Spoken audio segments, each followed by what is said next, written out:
Hi hello வணக்கம் welcome to ஆசை Tamil kitchen. இன்றைக்கி நம்ம கிச்சனில் ஒரு ஹெல்த்தியான ரெசிபி பார்க்க போகிறோம்.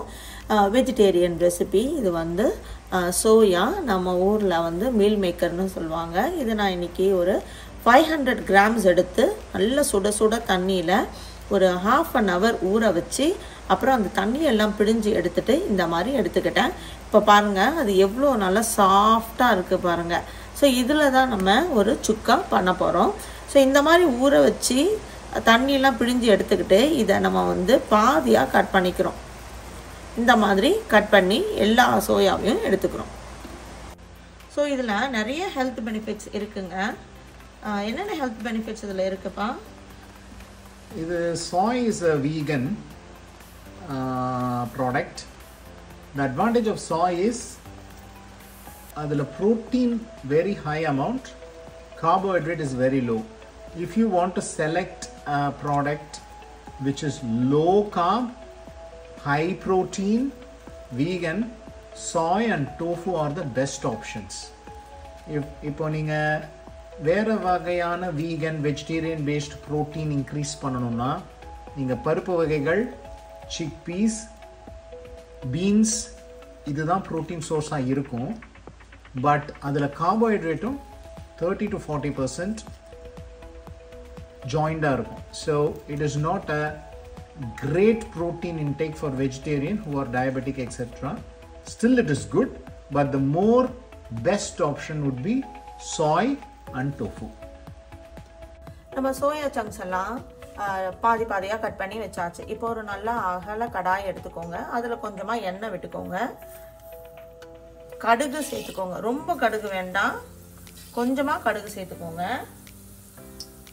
நம்ம 1/2 கிலோ எடுத்துருக்குறோம் சோயா. அதுக்கு பாருங்கள், இவ்வளோதான் நான் பட்டை எடுத்துருக்கிறேன். 3 லவங்கம் அவ்வளோதான் போடணும் இதுக்கு. இப்போது கட் பண்ணி வச்சுருக்கிற ஆனியனை ஆட் பண்ணோம்.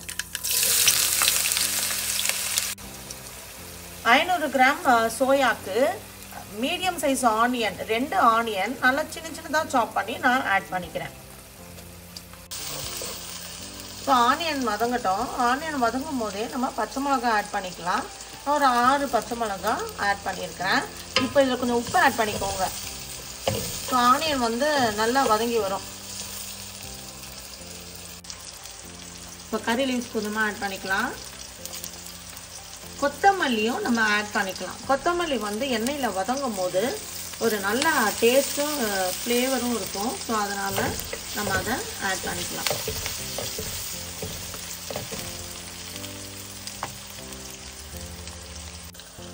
இப்போ நம்ம இஞ்சி பூண்டு பேஸ்ட்டை ஆட் பண்ணிக்கலாம். இஞ்சி பூண்டு பேஸ்ட் எண்ணெயில் நல்லா வறுபட்டு வரட்டும். அதுக்கப்புறம் நம்ம தக்காளியை ஆட் பண்ண போகிறோம்.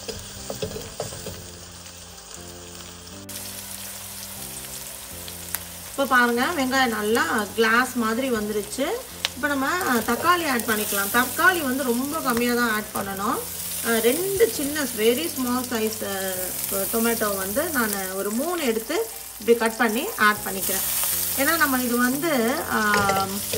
பிரட்டல் மாதிரி செய்ய போகிறோம். அதனால் இது ஒரு கிரேவி வரக்கூடாது. நீங்கள் தக்காளி ரொம்ப ஆட் பண்ணிட்டீங்கன்னா கிரேவி ஆகிடும். ஸோ அதனால் தக்காளி ரொம்ப கம்மியாக ஆட் பண்ணிக்கிறோம். இப்போ தக்காளி நல்லா வெந்துருச்சு. இப்போ நம்ம ப்ளெயின் மிளகா பொடி ஆட் பண்ணிக்கலாம்.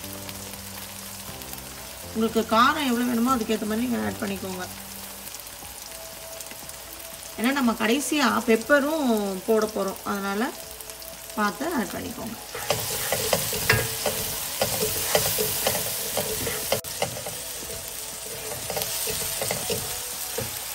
நம்ம எல்லா பவுடருமே வீட்டில் அரைச்சதை யூஸ் பண்ணால் நல்லா டேஸ்ட்டாக இருக்கும், மணமாகவும் இருக்குங்க. ஸோ நான் இன்றைக்கி வீட்டில் அரைச்சதான் ஆட் பண்ணுறேன். கொரியாண்டர் பவுடர் ஆட் பண்ணிக்கோங்க. கொரியாண்டரை நல்லா வறுத்துட்டு ட்ரை ரோஸ்ட் பண்ணிவிட்டு மிக்சியில் அரைச்சிக்கோங்க. கொஞ்சம் தாராளமாக போட்டுக்கோங்க தனியா பவுடர்.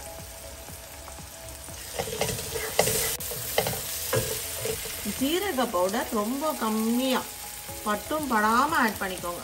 ரொம்ப கம்மியாக, ஒரு மணத்துக்கு தான் நம்ம ஆட் பண்ணுறோம், அவ்வளோதான். எல்லாத்தையும் மிக்ஸ் கொடுத்து எண்ணெய் பிரிஞ்சு வரட்டும் அந்த மசாலாலேருந்து. அப்புறம் நம்ம சோயா சாஸ் ஆட் பண்ணிக்கலாம். பாருங்க பாருங்கள் நல்லா எண்ணெய் பிரிஞ்சு வந்துருச்சு மசாலாலேருந்து. இப்போ கொஞ்சம் மஞ்சள் பொடியை ஆட் பண்ணிக்கோங்க.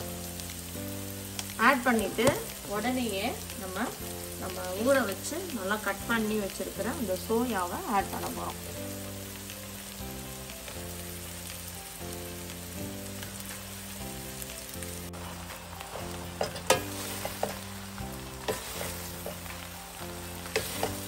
இப்போ நம்ம தண்ணி ஆட் பண்ணிடுவோம் சோயா வேகிறதுக்கு. ஆனால் நல்லா பரட்டிக்கோங்க. மசாலாவும் சோயாவும் நல்லா ஒன்றா கலந்து வந்ததுக்கப்புறம் நீங்கள் தண்ணி ஆட் பண்ணிக்கோங்க.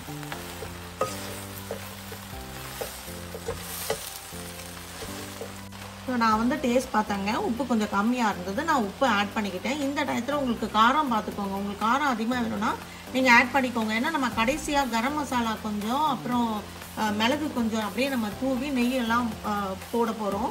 ஸோ அதனால் அதுலேயும் காரம் வரும் உங்களுக்கு. ஸோ அவ்வளோதாங்க. இப்போ நல்லா கொஞ்சம் வதக்கி எடுத்த உடனே நம்ம தண்ணி ஆட் பண்ண போகிறோம். பாருங்கள், இன்னும் கொஞ்சம் நான் தண்ணி ஆட் பண்ண வேண்டியிருக்கு.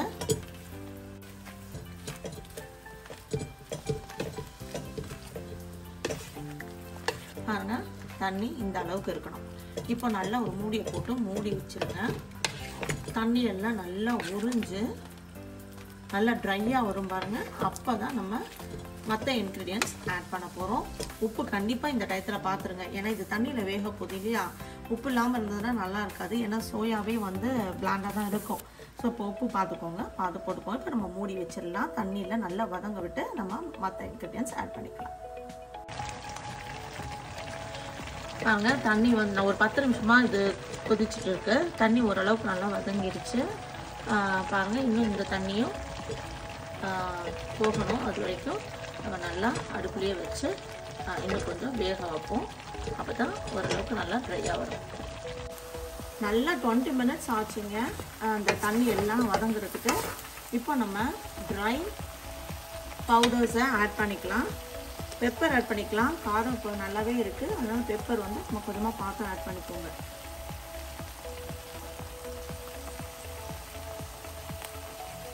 சோம்பு பவுடர், சோம்பு,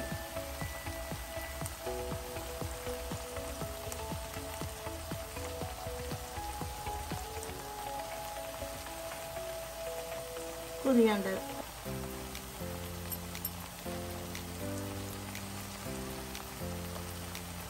நல்லா தாராளமாகவே போட்டுக்கோங்க. மல்லி இலைய. இப்போ கீ ஆட் பண்ணுறோம். நம்ம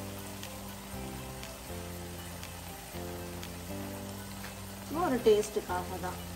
உங்களுக்கு கீ வேண்டாம்னா நீங்கள் கம்ப்ளீட்டாக அவாய்ட் பண்ணிக்கலாம். ஆனால் ஒரு டேஸ்ட்டுக்காக கீ ஆட் பண்ணிக்கலாம். இதுவும் ஆப்ஷனல் தாங்க. சிக்கன் 65 மசாலா நான் ஆட் பண்ணிக்கிறேன். ஏன்னா அது நல்லா ட்ரையாக வரும். இப்போ நம்ம பரட்ட நல்லா ட்ரையாக வரும். மசாலாலாம் அப்படி இழுத்து பிடிச்சிக்கும். இது வேணும்னா ஆட் பண்ணுங்கள், இல்லைனா விட்டுருங்க. அவ்வளோதான். இப்போ நல்லா சுருள நம்ம மீடியம் ஹீட்டில் வச்சுட்டு நம்ம கிளறிட்டே இருக்க போகிறோம். ஒரு முக்கியமான இன்க்ரீடியன்ட் நம்ம மறந்துட்டோம். கரம் மசாலா பவுடரும் ஆட் பண்ணிக்கணும் கடைசியாக. அவ்வளோதான். நல்லா சுருள கரட்டி எடுத்துக்கோங்க. நம்ம எல்லா ட்ரை இன்க்ரீடியன்ஸும் நம்ம ஆட் பண்ணிட்டோம். ஆட் பண்ணிவிட்டு இப்போ ஃப்ளேமை வந்து ஹையில் வச்சுக்கிட்டு இந்த மாதிரி நீங்கள் கிளறி விட்டுட்டே இருக்கணும். ஒரு 10 நிமிஷம் கிளறி விட்டுட்டே இருக்கணும். அப்போ தான் என்ன ஆகுனாக்கா அந்த மசாலாலாம் நல்லா அப்படியே அந்த சோயாவோட கவர் பண்ணியிருக்கோம், கோட் பண்ணியிருக்கோம். ரொம்ப டேஸ்டியாக இருக்கும். ஏன்னா சோயா வந்து பேசிக்காகவே ஒரு பிளாண்டாக இருக்கும். அது உப்பு இருக்காது, ஒன்றும் இருக்காது. ஸோ அதில் நம்ம ஃப்ளேவர் கொண்டு வரணும்னா ஸோ இவ்வளோ நேரம் நமக்கு வேலை இருக்குது. நம்ம பரட்டிக்கிட்டே இருக்கணும். ஒவ்வொரு இன்க்ரீடியன்ஸும் அந்தந்த டயத்துக்கு நம்ம ஆட் பண்ணி இந்த மாதிரி கிளறி விட்டுகிட்டே இருக்கணும். அப்போ தான் வந்து அந்த சோயாவில் ஃபுல் மசாலா உப்பு எல்லாமே கலந்து அற்புதமான டேஸ்ட் இருக்கும். இது வந்து செய்கிறதுக்கு கொஞ்சம் நேரம் ஆனாலுமே டேஸ்ட்டு வந்து எந்த ப்ராடக்ட் வந்து சூப்பராக இருக்கும். ஸோ இது எல்லாமே கண்டிப்பாக நீங்கள் பொறுமையோடு செஞ்சு பாருங்கள். சூப்பராக இருக்கும். எனக்கு இன்னும் கொஞ்சம் நேரம் ஒரு 10 நிமிஷம் இல்லை ஒரு 5 நிமிஷமாவது வச்சு நான் அதுக்கப்புறம் இறக்க போகிறேன். பார்த்தீங்களா? ஸோ இந்த மாதிரி நல்லா ட்ரையாக கோட் ஆகி வந்துடும். இதே மாதிரி நான் சொன்ன மாதிரி ஒரு 10லேருந்து இல்லாட்டி உங்களுக்கு வந்து 10லேருந்து 15 நிமிஷம். அதாவது உங்களுக்கு வந்து இன்னும் தண்ணி இருக்குது, இன்னும் கொஞ்சம் சாஃப்டாக இருக்குது, ஆனால் எனக்கு இந்த மாதிரி சுக்காவாக வேணும்னா நல்லா பரட்டிக்கிட்டே இருந்தீங்கன்னா இந்த மாதிரி நல்லா சுக்காவாக ஆகிடும். நான் கிட்டத்தட்ட ஒரு 10 நிமிஷம் 10லேருந்து 15 நிமிஷம் பரட்டி விட்டுக்கிட்டே இருந்தேன். இங்கே பாருங்கள் சுக்கா மாதிரி ரெடி ஆகிடுச்சு. நம்ம சோயா சுக்கா ரெடி ஆகிடுச்சு. கொஞ்சம் டைம் கன்சியூமிங் தான், ஆனால் அது அவ்வளோ நேரத்துக்கு அப்புறம் சூப்பரான இந்த சுக்கா ரெடி ஆகிடும். இது வீகன் ஃப்ரெண்ட்லி வெஜிடேரியன் ரெசிபி. இதில் வந்து ப்ரோட்டீன் தான் ஃபுல்லாக இருக்குது, கார்பே கிடையாது.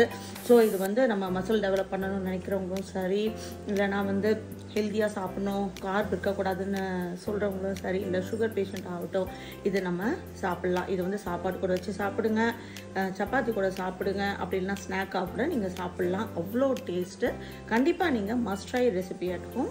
தேங்க்ஸ் ஃபார் வாட்சிங் my videos. Please like and subscribe. Thank you.